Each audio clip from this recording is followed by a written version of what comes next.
there. It's Final Whistle Weekly. Have you ever wondered what four happy men look like? Well, here you go. We had quite a fun weekend. I'm Mark Griffiths, and I am joined by Neil Williams, Bill Long, and Chay Long. Happy about the last weekend, chaps, at all? So happy that I'm drinking a little Four Walls. Not sponsored by Rob, although I am open for advertising. But thanks to Spitball Idea who brought this over for us when he came over in the week. Yeah, incredibly happy. I need to point out to any children watching that Four Walls is a wallpaper paste. No, yes, wallpaper paste. I regularly drink wallpaper paste, hence my luscious demeanour.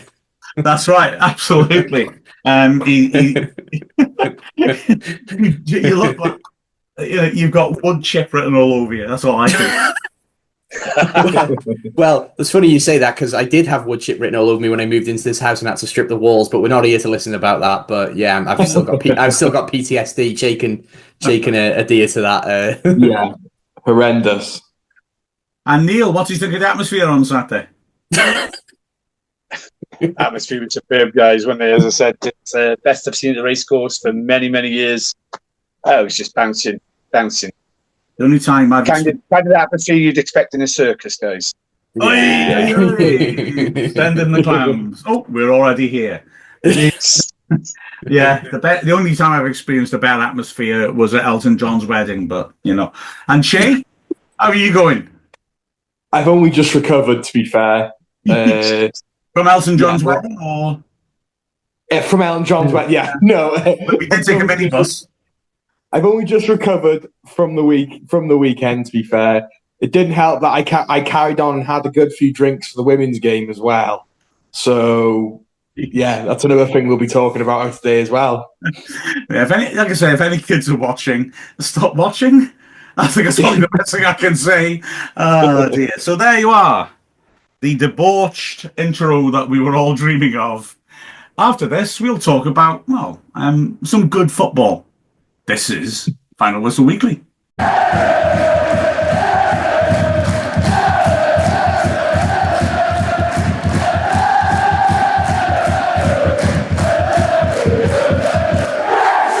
So, we did all right on Saturday. Started off with Leyton Orient doing us a favour. I think a fairly predictable favour. I kind of fancied them to turn Wycombe over. That opens it up that if we win, we are up. We have gone back to back to back. And we delivered in spades. I mean, wow, guys, what a performance! Amazing. Well, just if we bring ourselves back to pre-game, and with the Wycombe result, I was in town, and as soon as that result had finished, the whole town was bouncing, and you could kind of feel like something special was about to happen, and it was. Just the whole vibes around town. There was that march into the ground.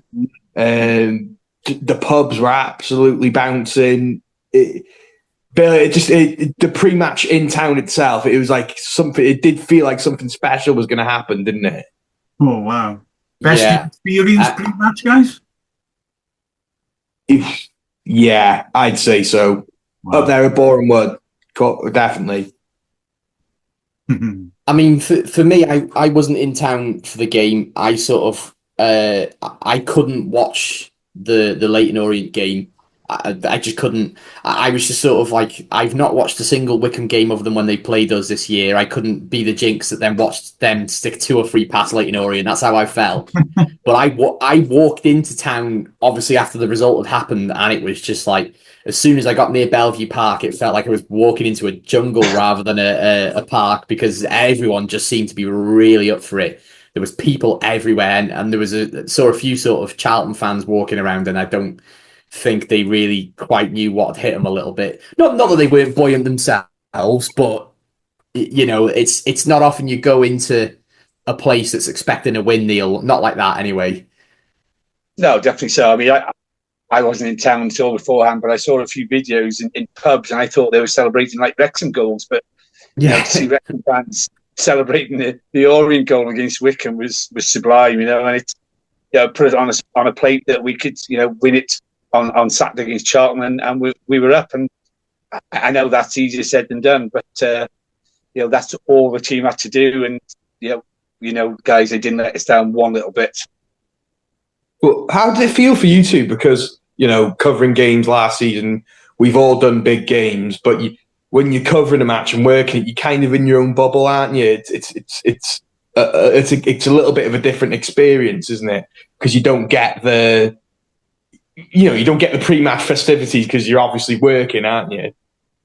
Yeah, I 100% agree. And by the way, I've also experienced what you felt, Bill, when I went near Bellevue Park. But that was because of the Bellevue Butchers, of course. I still felt something. It wouldn't have been as good as walking up to the ground, but the buzz around the ground beforehand was something else. I go down and interview former players in the Bamford suite for 10 minutes before the match, and it was Steve Watkin, and the buzz in there, the excitement, and having him, of course, from Akrovaya, and someone who provided a great Wrexham memory for us against Arsenal, that added something to it for me as well. But in the stadium, it's just one of those situations where you think, turn the music off maybe, because we're drowning out the music anyway, and it's just for about 45 minutes before kickoff, the noise in there was fantastic, and you just know you're on the edge of something epic. But I don't think personally I can quite enjoy that until it starts, and then you see how we start, and you realise that those players appreciate the occasion. They're drinking it all in, and they just can't wait to get at the opposition, because the way we started that game was something else, wasn't it? For me, it was. Go on, Bill. Sorry. Go on, Neil. It was a strange experience from start to finish. Before we sort of get onto that, though, I want to ask you, Chay, really, because you've worked the last two promotion games, and then you didn't work this one. Like, how was, you're the only one of the four of us that have had that experience over those 3 years. What was it like for you actually going to the game rather than commentating on it? A different experience, obviously, because it's a bit more pressure, I suppose, when you are commentating. Like, you've got to get things right. You've got to do a job, haven't you? At the end of the day, this is what wrong. Yeah, doing a job. Oh, you can't really switch off until the final whistle's done. But when you're in the stands, it's just an occasion, isn't it? It's two completely different, both enjoyable for completely different reasons. And I didn't drink that much before the game because I obviously wanted to remember the game. But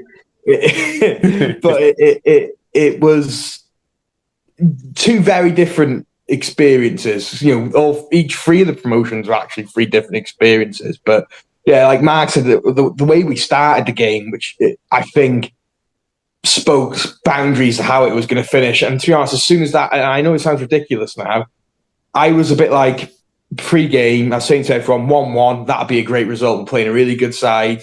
It's in our hands. We can beat Lincoln away. Brilliant. But as soon as Rodriguez did that sliding tackle in the first few minutes and then fist pumped the crowd in front of us, I thought, oh, yeah, these boys are up for it. And if we get this goal soon, which we did, yeah, it's going to go off. And I just had that feeling that we were just going to win. And I don't usually have that. I'm usually a bit of a pessimist when it comes to football. But yeah, I just knew straight away, yeah, we're going to win today. Because that's the truest thing I've ever heard, you saying you'd be happy with a draw before the game. Because generally, before every game, you'd be happy with a draw, wouldn't you, Chay? You'd be absolutely delighted. Yeah. But yeah, I felt the same way. That the way we started, even before we scored, you're thinking, "Oh, we got this. This feels good." Yeah. And I suppose the one point that made me realise this was when it was 2-0 around just before half time.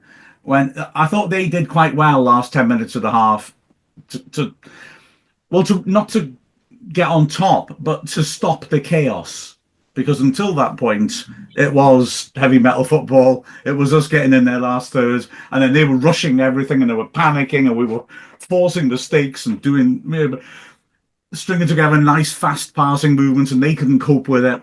We were getting around the sides of them really easily, and they did well to sort of stop that from happening and stop the damage. And it then struck me that, okay, but there could still be a result on the line here. If they nick a goal, all of a sudden we could not win this, which felt a bit illogical because we'd been so much better than them. And of course, the second half, yeah, I'd say they had more of the ball. It looked like to me. Did they threaten? Not particularly. I thought we were really in game management, if you will, not taking it into the corners or wasting time, but just holding them at arm's length and saying, "Okay, we're all right." But yeah, it sort of reminded me that little spell of, oh yeah, we are actually in a football match here. The other side will have to do something because we've been so dominant. It wasn't really coming into my head of, oh dear, what if they come back at us? Because we were just, the word I'm looking for is relentless, I think. Yeah, I think our energy levels were superb, weren't they, from the get-go, from the beginning of the game. As you say, Chay, Rodriguez with his fist pump when he went into sliding tackle.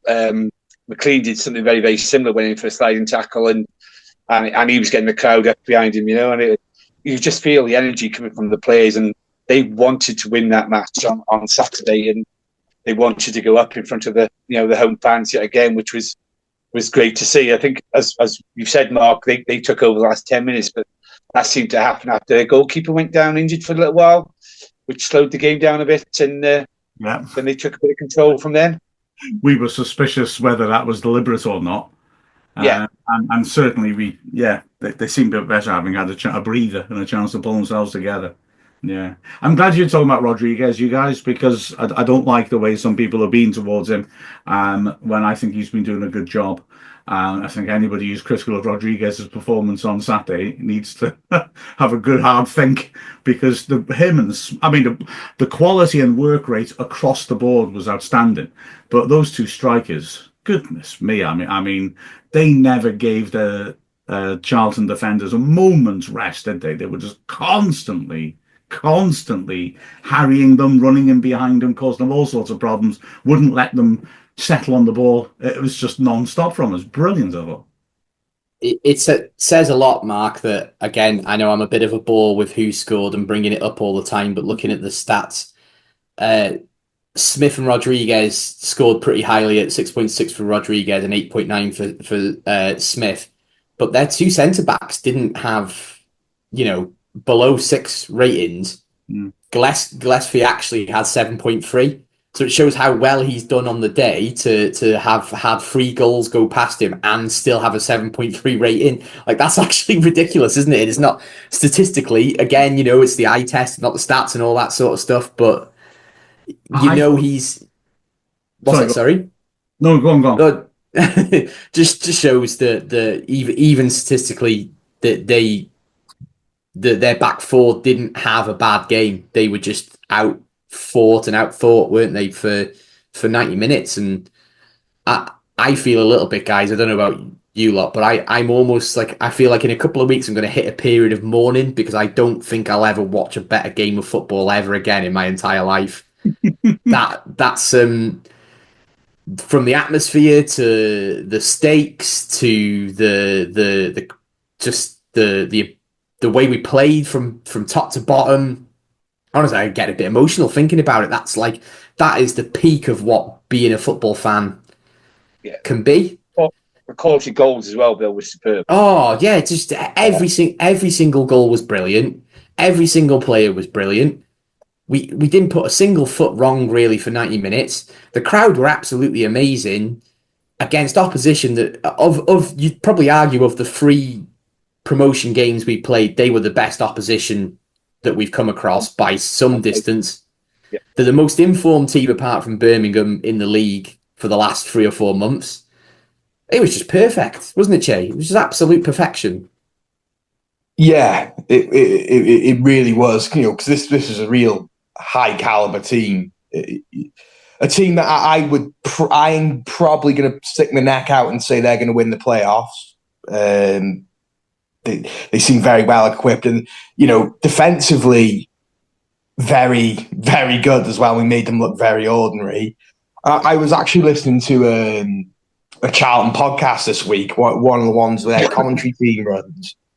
And it was interesting to hear their point of view about the whole situation, really, because they felt like Wycombe played the occasion when Charlton played this, when they lost 4-0. Wycombe played the occasion. The atmosphere maybe got a bit too much for them. But they felt like Charlton players got a little bit too intimidated by the crowd. And I think, Mark, you've got to give the players, of course, amazing, brilliant, but that rallying cry from Phil Parkinson last week at the Blackpool game, the fans really did respond, and we certainly did play our part, didn't we? Absolutely astonishing support in both those games, and consistently over the years as well. I would flip that around if I was thinking about Charlton. I would say that Wycombe, okay, maybe they didn't rise to the occasion.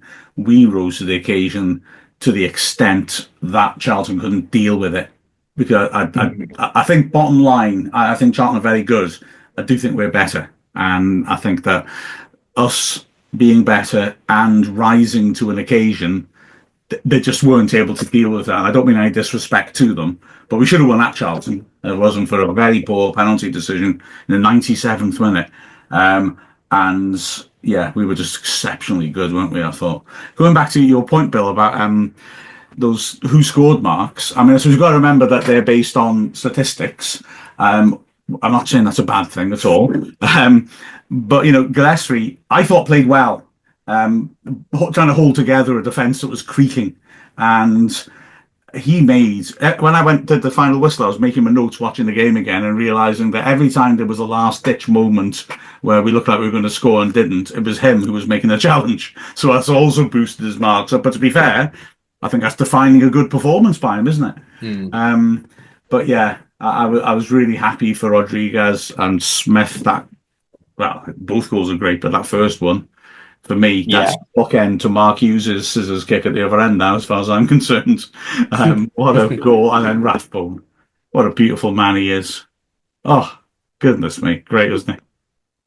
That Sam Smith first goal, I think we do really. Obviously, the Rathbone goal was amazing, but for him to get that on target, the pass was incredible to start off with. Yeah. But the technique for him to even make contact with it and not slip over and make himself look like a fool, it's just incredible in such a high stakes, high pressure game. I know it's recency bias, but for me, it's between that and the Jack Marriott goal against Wycombe at the start of the season. That's oh god, I'm thinking about the Paul Mullin goal. That was really good as well against Blackpool at home. Yeah.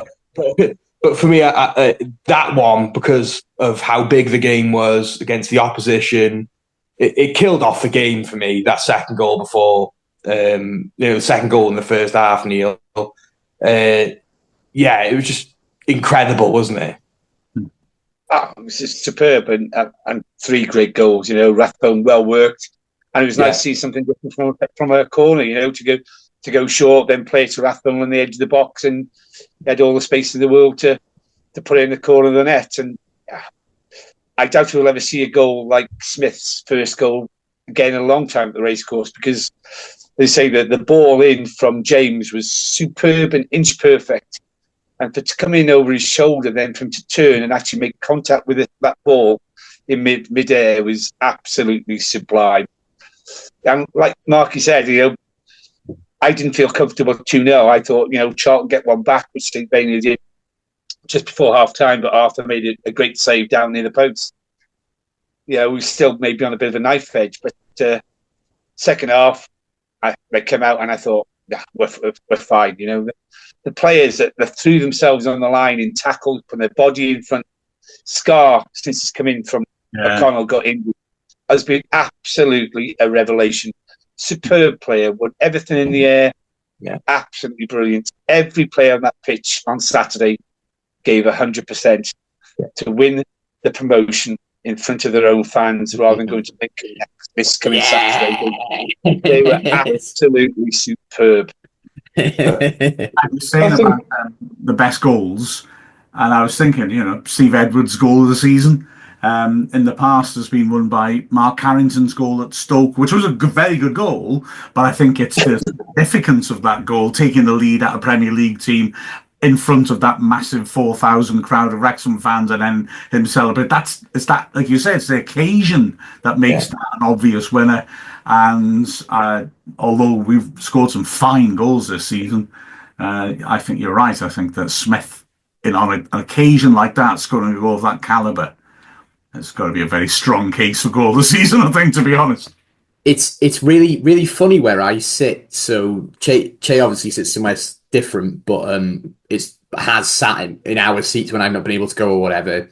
It's right behind the goal, and at a level that it's great for watching football. It's amazing, but you don't necessarily get a real clear view of the entire pitch. It's just good for atmosphere and good for being able to see it. So I always get to experience everything twice. I get to see it on the pitch, but then I get to watch it on the highlights afterwards and really appreciate it.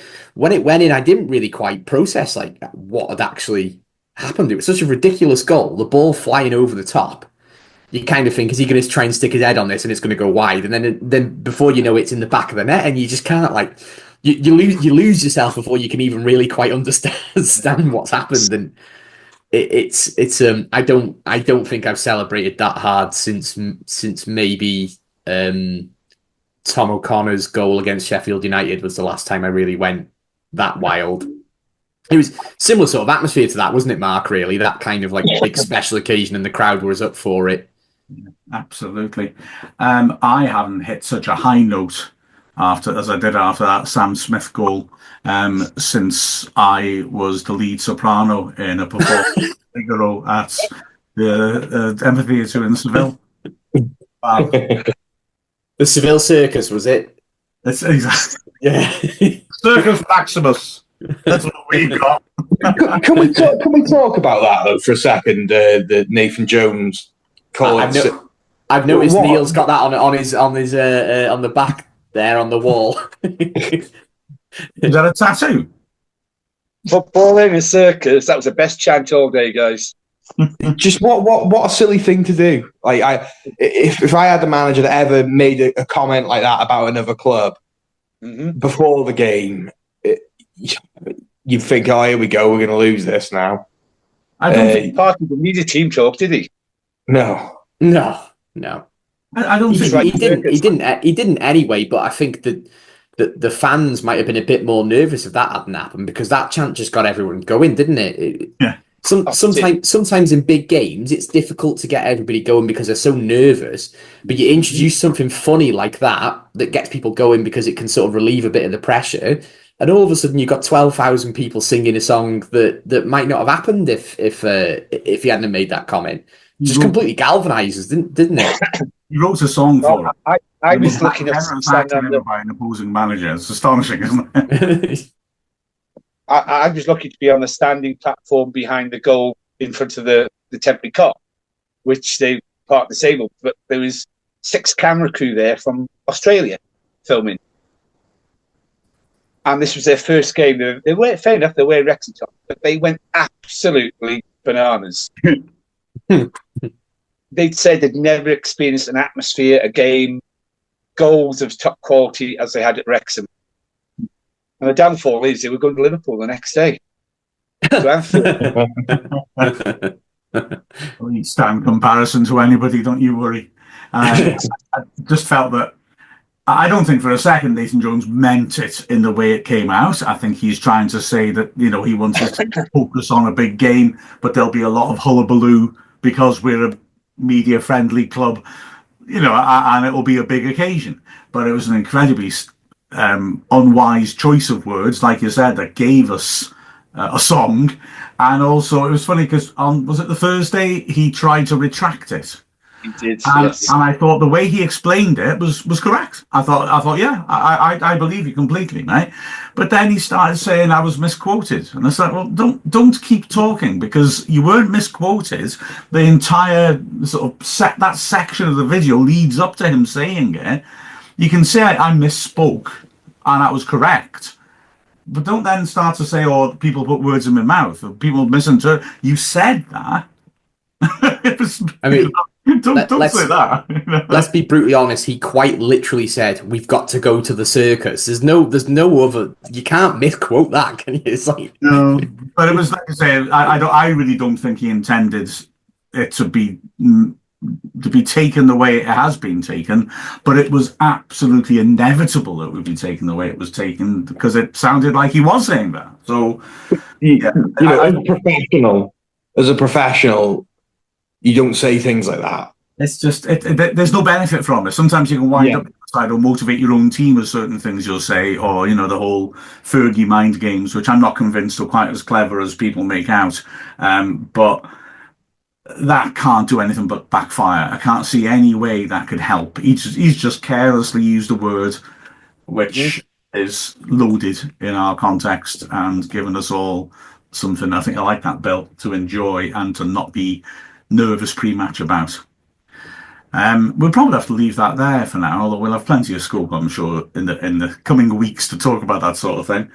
And sadly, talk about a defeat on Sunday, albeit a brave one.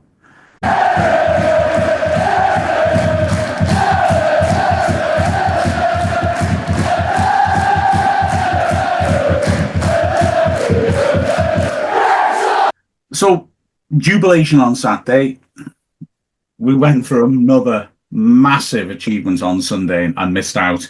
The women's team playing in the Bute Energy Welsh Cup final in Newport, and we were beaten 3-1 by Cardiff.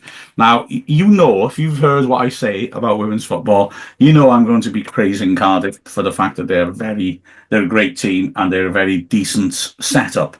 But again, it was really gratifying after the match, the compliments they were paying us, because, well, you said you saw it, Chay, didn't you? We were.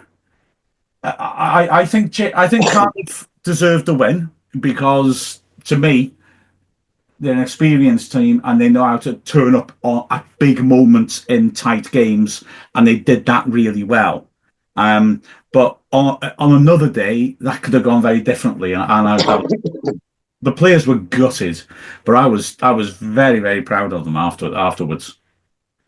Well, we've got a young team. Cardiff obviously have a lot more experience than us. We had a few missed opportunities. The second penalty was disappointing. I think if we would have got a goal from that, and I don't like to be critical. It was a poor penalty as well. But it especially after that, it just didn't seem like it was going to go our way at all. And it wasn't from the lack of trying or actually playing badly. I just think we lost to the better side. And, coming into next season, a few more additions to the squad, we'll be right back up there again. I have no doubts at all. I think it didn't look like Cardiff completely outclassed us. Of course, they were the better side, but for me, maybe a couple more additions, a bit more confidence, a bit more belief going into next season. I really do think that we'll push them a lot even harder next season.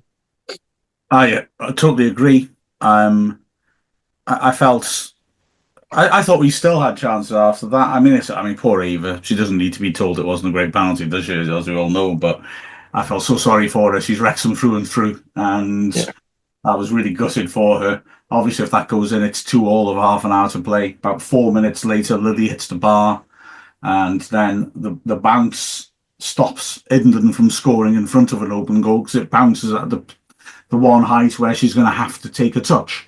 If she's high enough to head or low enough to volley, she scores. And she takes a good touch, but it allows time for Jenkins to come in and make a crazy tip of her toe intervention right in front of an open goal.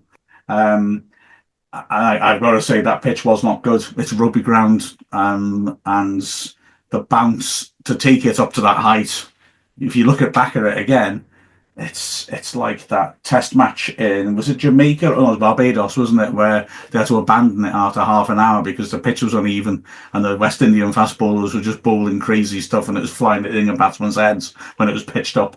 It was just like a horrible bounce off a rutted surface. So things like that. And then as well, at 3-1 down, the last 10 minutes, we really threw the kitchen sink at them. and there were a couple of good saves, some good blocks, a deflection that went just wide of the top corner. And you sort of feel, God, if we get one, if we pulled one back with 5 minutes left, or even 90th minutes or 5 minutes added time, we are really pushing it on now. We could get it. So I felt so sorry. Like you said, Chay, they left nothing on the pitch whatsoever. But Cardiff were really good in the key moments, I thought. And they're the better side, aren't they? Obviously, not being awful. Are they? They won the league. Yeah, okay, I agree. But in this part of the season, we've been pretty even. We've beaten them twice. Yeah. And I think that, good players can really put a little bit extra on a big occasion, but like the men's team did. And I think Cardiff did that a bit for a cup final. Do you know what I mean? Well, one thing that happened on Sunday was that through the generosity of Gemma Owen, I got myself a wristband to go and get some food after the match, because up in one of the hospitality suites, the teams were given some food afterwards, which is the tradition anyway. The home team tends to give food to the away team afterwards, go in a pub or whatever. So I went to get served, and I swear to God this happened, and I swear to God there was no sarcasm in it. A woman who was working there, who looked like she was in charge, stepped in when I went to get some food, and she said, "This is for players only. Did you play?"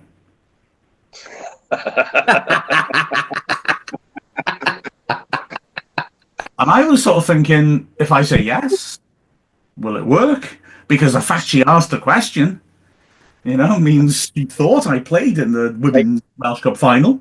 Because I do look, firstly, in the first blooms of youth, and secondly, like a bearded lady. The greatest showman. There we go. Well, there you go. Absolutely. I love it when you call me that. And I did hesitate for quite a bit, looking at her, thinking, what? And I said, Did you just ask me? So again? That's incredible. I said, with the club. And she went, and I just thought, I just walked to the place, and I was served, and I left her. But yeah, she genuinely wanted to know. Maybe she wanted my autograph. Were you the centre back? Did you play in the game? Mac, Mark. What's that? She's going to recommend you use Imac on your hairy legs. Use it on my chin first, I think. Hey, waxing your legs doesn't hurt, by the way. Just like to put that out there. I've had a strip of it done for charity. Don't feel a thing. There, fact. Anyway, that is a genuinely incredible story, Mark. Honestly, it was quite something. Did you play in the game? So anyway, I just Cardiff are good, really good. Fair enough. They put in a really good performance. Actually, Liv Fuller's been out since we played Swansea, and that's such a blow. I mean, we've not had TJ Dickens play all season, and she's an excellent midfielder. Likewise, Louisa Doran. In a small, tightly knit squad which has absolutely no passengers and has done exceptionally well for us. It'd be nice if we'd been able to call on them throughout the season as well, and certainly Cardiff would have had something to think about with them available at least. But then they had players out as well. I'm not trying to bleat, but I'm just trying to say that on another day it could have gone really differently. And Cardiff were very magnanimous afterwards. Yeah, I think I saw it from the penalty when we missed the penalty to make it 2-2, and it could be a totally different game for them. And you said we missed a number of chances to put pressure back on them, and they scored the third. But yeah, I thought they played really well. But as you both said, Chay and yourself, Mark, they rose to the occasion and were slightly the better team to win the cup, even though we've beaten them twice. But they've got to look back on that. Like, they have beaten Cardiff this season, they've beaten Swansea this season, they've beaten TNS. So it doesn't all boil down to that one game, and they just go on to next season. They're not invincible, Cardiff and Swansea nowadays. We know we can beat them next year as well. And I think that's part of why they were so upset. At the final whistle, the players was. I mean, you're gutted when you lose the cup final, but this felt worse than last year, where at that point we'd never even drawn against Cardiff, and we played well against them, but we'd never actually got anything out of them. And there was more a hope that we could pull it off this time. Whereas this time, having done the double in the second phase of the season, there was a sense of, I think, yeah, okay, we've done this and we're going to do it now. And fair play, you've got to raise your hat to Cardiff, who are worthy champions and worthy double winners. They're really good. But you're 100% right, Neil. I think next season, well, I think from what I hear, talking to people at Cardiff, they expect us to really come at them hard. There was one thing that one of them said, which I loved afterwards, because they were saying like that was the best game they'd been in all season in terms of the quality from both sides. They felt it was a really good game. And they were also saying, and you did a double over us, and nobody does that. And I thought that feels good. You know what I mean? It's like, yeah, it's true. They're a class act, they're a class team, and I think they'll improve from this season. They've done brilliantly because they lost some key players from last year, and they've done brilliantly this season. And I know they feel it means more to them this season because they've had to really work for it. And I think they'll be better again next season, but we will be as well. And I think it'll be utterly fascinating to watch next season. I think really look forward to it already. Yeah, especially with how strong TNS have been and Britain Ferry have been, and you've got, Swansea weren't even in the top four. That's a showing that the league's sort of grown in strength, isn't it, Mark? Well, the three teams. Sorry, Mark. You've got to expect Swansea to bounce back next season as well, haven't you? To make some improvements. They're going to be up. They're going to be up for it as well. So it will be a really interesting season next season, I think. I would expect that, absolutely. The three teams you just mentioned then, Bill, have all had changes of manager. And that'll be quite interesting to look at. Britain Ferry have lost a couple of players to retirement as well, and their manager. And I think so. Britain Ferry is a watch this space. Are they going to make an appointment that will allow them to build on what they've got, or is that going to be a major problem, losing key players and the manager? TNS have got a very good structure. Their manager's gone off and has got a job with the FA, and she's an excellent manager and has had a big impact in 1 year there. So I expect TNS to carry on as well and push. But yeah, I think it's going to be a cracking season next season. To have an 8-team league is not optimal, I don't think. But to have an 8-team league that has got like about 4 or 5 teams who seriously think they could win the league, that's fun. That's going to be really, really something.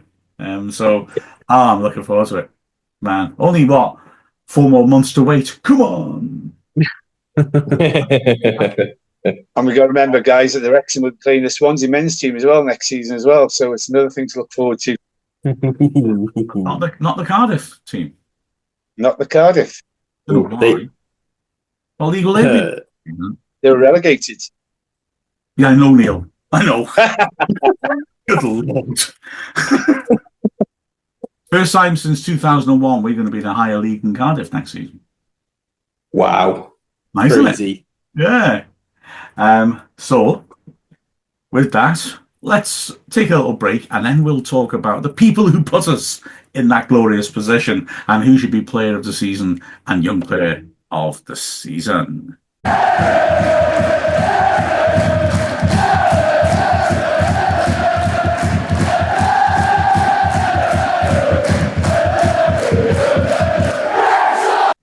So, Saturday, the Lincoln Party. Sunday, the big do at the racecourse. It'll be fantastic. We'll be announcing the player of the season, the young player of the season. The players will be coming out to celebrate. We've got Taylor Swift doing the live music. Oh! I'll edit this bit out later. Don't worry, guys. Yeah. Ooh, that was a bit of an arrow, wasn't it? Flaming hell. Anyway, sorry. 3, 2, 1. There'll be live music as well. And so player of the season. Your thoughts, chaps. Who's player of the season? Chay, on the spot. Oh, look, he disappeared. Oh, sorry. Who's player of the season? On the spot. Matt Kluwer. And why?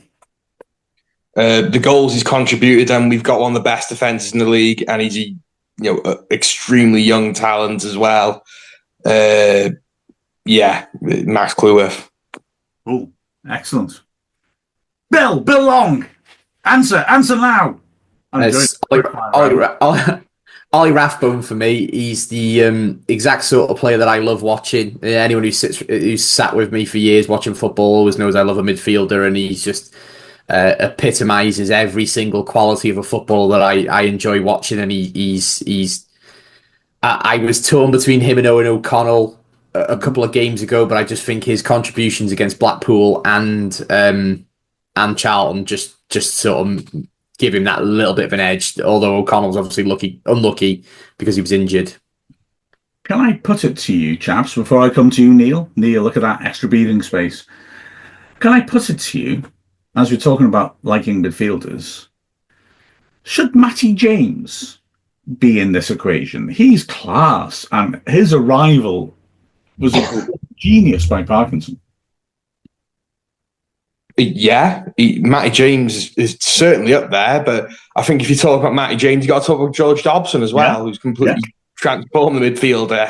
Hell of a signing. So I think you can name many, but the more I do think about Matty James, he is complete Premier League Championship quality for sure, an actual genius signing, isn't it? If you looking back.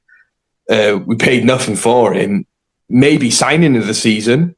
But I think Ollie Rathbone's been complete. Ollie Rathbone's been really good. But for me, I think with our defensive record and the goals he's contributed, and he's great at crossing the ball. For me, I don't know how it can be. It couldn't be anyone from the back three, in my personal opinion. Fair points. Right, Neil, who are you going for? Ollie Rathbone and Max Cleworth. As joint players of the year. Hello? Keep in mind, mate, this isn't a Cameron Clegg situation. Why not? Alliance of why not? One person gets given the trophy. Hello? There's only one person gets given the trophy. Ollie Rathbone, but it was so close between both of them. Going back to James, I think the first few games, for me personally, struggled, but he's grown into the season and got far better as the season's gone on, and we've seen the class of a player he is, and obviously Parkinson saw that in to bring him into the club. But Rathbone covers every inch of that pitch, and he epitomises, as Bill said, a midfielder. He works his socks off. He reminds me a little bit of Mickey Thomas in his stance and the way he runs. But no, superb player, really nice guy. I actually saw him before the game on Saturday in the car park, and he was really looking forward to the game. And I said, "You're going to put on another performance like you did at Blackpool?" And I said, "Exactly the same." He said, "We'll be just as good." And a really nice chap. And I couldn't give it. It was very close between him and Max, because Max has again grown with the team.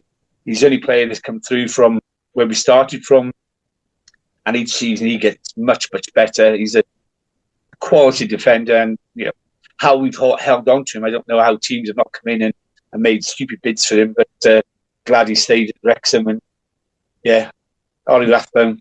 That's the beauty of the situation we're in, isn't it? We don't have to sell players for the first time in ever. It's fantastic. Okay, let me put another. I've got one for you, Mark. Before we reveal what you're going to say, who's yours, and all that sort of stuff, I'm going to do in reverse order the top five from who scored for players who played more than 20 or more times this season. Wow. Okay, so I think that automatically doesn't include Sam Smith and Jay Rodriguez because they signed in January. And obviously a number of players who only came off the bench. So fifth was Ollie Rathbone. Fourth was Ollie Palmer. Third was Max Cleworth. Second was Owen O'Connell. And it may have come as a bit of a surprise, but our top-rated player with 20 or more appearances is actually Lewis Brunt. Interesting. I mean, I suppose statistical, isn't it? But he makes a lot of interceptions. Yeah. A lot of headers. It'll be per 90, won't it, as well? I can see the logic in that.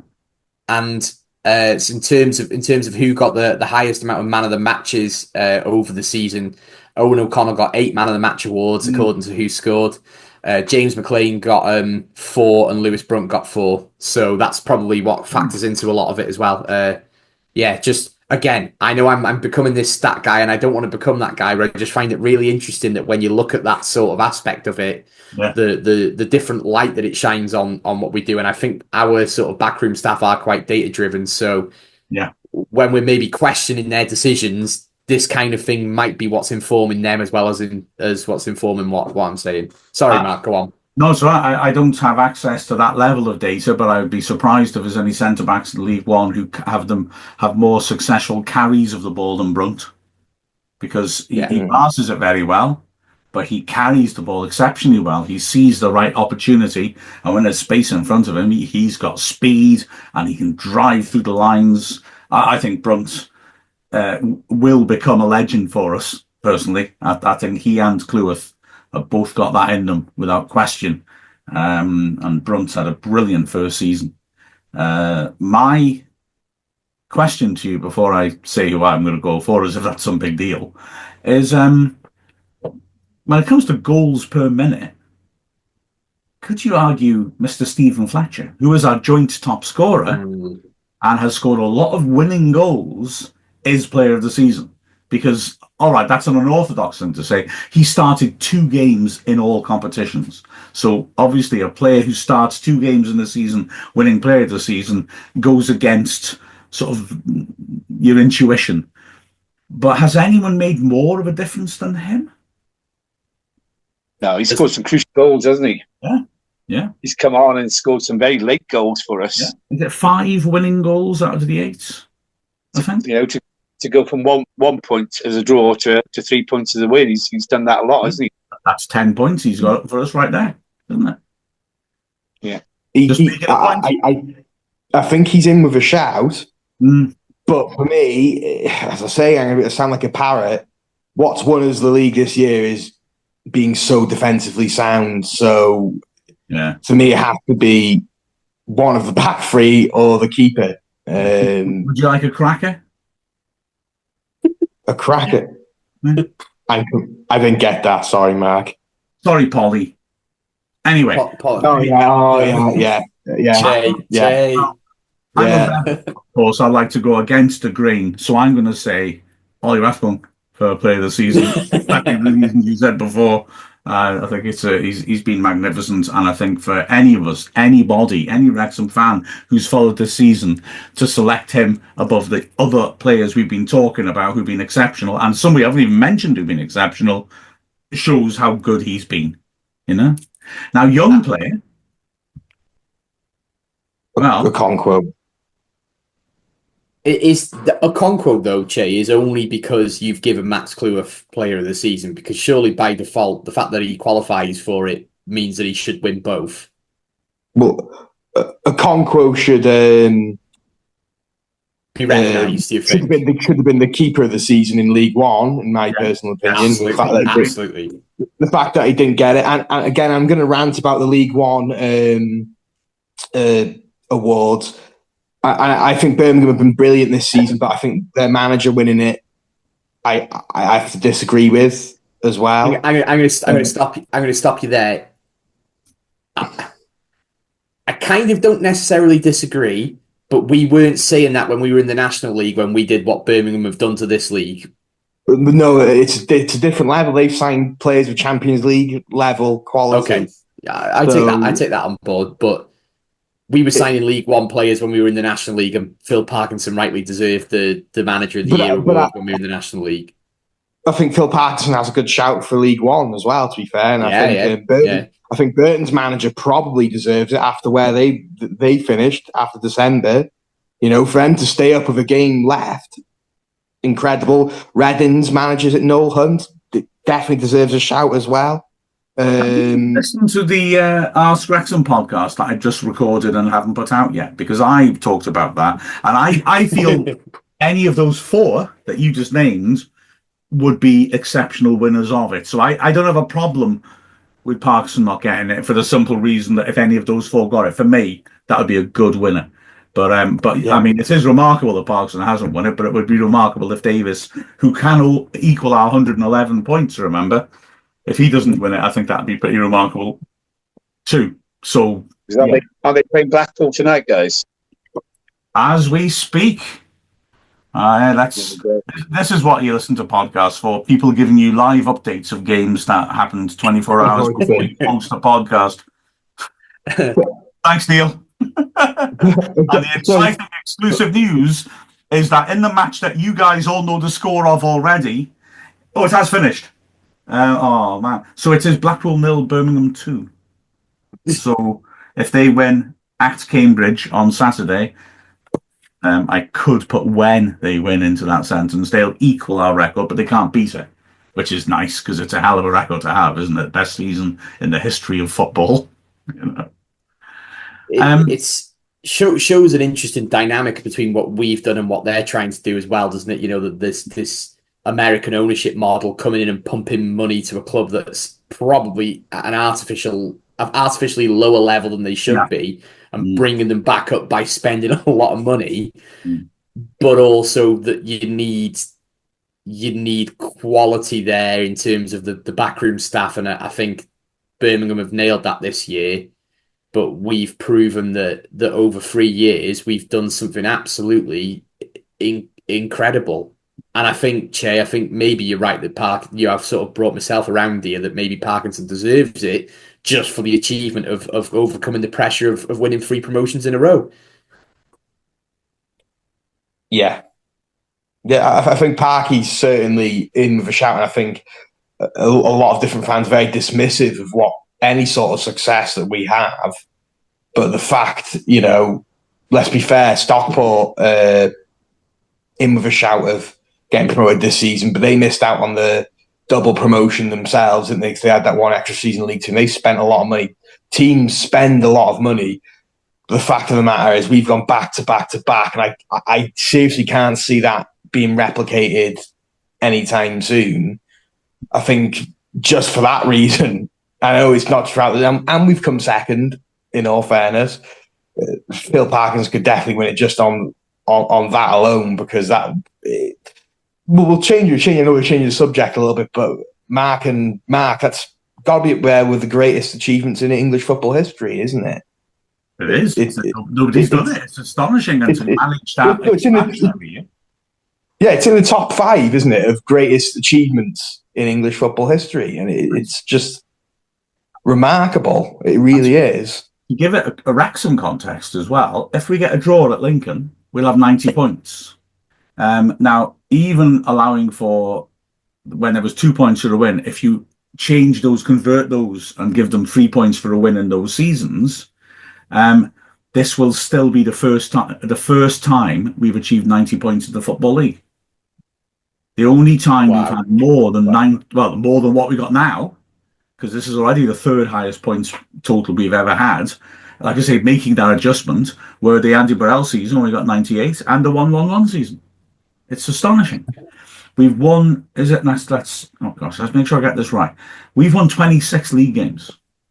We've only won 26 league games, was it 6 times in our history? Burrell, John Neal, was it John Neal? And then Parkinson 4 times. Wow. Wow. So, you know, when people get frustrated with Parkinson and say we don't like what you've done there, you haven't made your substitutions early enough, I've just got this urge to say, I think he knows what he's doing. So I've got this gut feeling he knows what he's doing, you know? So essentially, yes, we have selected Phil Parkinson as the League One Manager of the Year, which I think is an extremely successful outcome to this conversation, apart from the fact it's supposed to be us saying who's Young Player of the Year. Who's Young Player of the Year? Max Cleworth. Marginally. A Okonkwo really close, but Max Cleworth. I came to the same conclusion, exactly the same. Okonkwo's brilliant. Absolutely outstanding, and you're 100% right. Why is he not League One Keeper of the Year? I don't agree with that. I think there's a lot of political. We won't give anyone more than 2 players in that team. But for God's sake, Okonkwo is the best goalkeeper at this level, clearly. But for me, Cleworth is phenomenal and is just ahead of him. It's a tight one. Neil? Oh, no. Yeah, Max Cleworth as well. Again, ahead of Okonkwo, but it takes a great defence to to protect the keeper and to stop the opposition having shots on goal. And the Saturday was a great show on that, where everybody was just throwing themselves in front of the ball to keep to protect Okonkwo in the goal. But he's going to be a great keeper. Sometimes he did it a little bit when he Smith shouting at the pitch to him to put the long ball over the top for him to run on, but no. With 20 clean sheets he's kept all season, so superb. But it takes a good defence as well to help him achieve that. And here's another crazy thing. We've managed to talk about player of the season without mentioning a player that we had in the League One team of the season, Ryan Barnett. Of course. Well, it's crazy, isn't it, that I do not want to put Ryan Barnett down in the slightest, so please do not interpret this the wrong way. But you could make a case that he's not even the best right back at the club with the way Longman's come in and changed the play. But he's not starting every game, and I really don't mean that nasty, because I absolutely love Ryan Barnett, and who doesn't at the club? And it's amazing to have two players who are just as good as each other in the same position. So that is not a criticism of Barnett, but it just shows how quality our squad is, that someone who hasn't started the last set of games in the season is winning the right back of the year. And he's not necessarily getting games ahead of Longman. It's mad how good we are. But I think the problem is recency bias, isn't it? Because if you remember at the start of the season, Ryan Barnett, everyone's like, he's going to be player of the season. He's going to be player of the season. Yeah. He's been brilliant. And I'm not saying he's had, the only bad game I can really think off the top of my head he's had this season is Bristol Rovers at home, and have a whole season. That's quite impressive, isn't it? And let me just reiterate, I absolutely love Ryan Barnett, so that is not a criticism in the slightest. And yet, despite that, Bill, Chay, do you mind if I call you Nice Long from now on? Because Bill is the nasty long. Yeah, said it. And when you think a number of assists he's performed this season, Barnett, he was top in the league for a while, wasn't he? For number 6, he still is. He's equal top. Still is, yeah. Yeah, a superb player, and he'll go on with this next season. All be well. A great player, and as Bill said, it's such a great honour to have two players who can play in the same position who both got great qualities. But going back to Max Cleworth, I mean, the way he's grown, why he's my chosen young player of the season. His assist for the goal for Smith on Saturday. Yeah. The way he gets himself up the pitch and he's not scared. He didn't even take a touch on the ball when it was said at the wing to him. He just first touch was the ball into the box, smack on Smith's head for to make it all a bit easier, and 3-0 Wrexham winning promotion.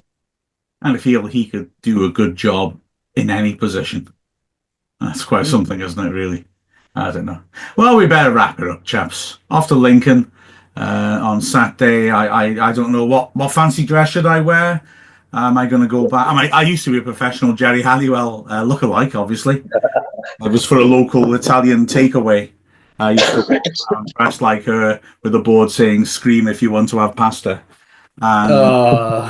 So I could fall back on that, obviously, but if you got any... Yeah, I think you should, Mark. I think you should, mate. Yeah, I look forward to seeing it when you're doing the commentary. Jerry Halliwell. Yeah. Does it have to be her? Yeah, you chose her. Into the Union Jack dress anymore, I'll be honest with you. No, you've already bigged it up, so there we go. Jerry Halliwell. Perfect. Nightmare. Okay, I've got a couple of days. What do you reckon, guys?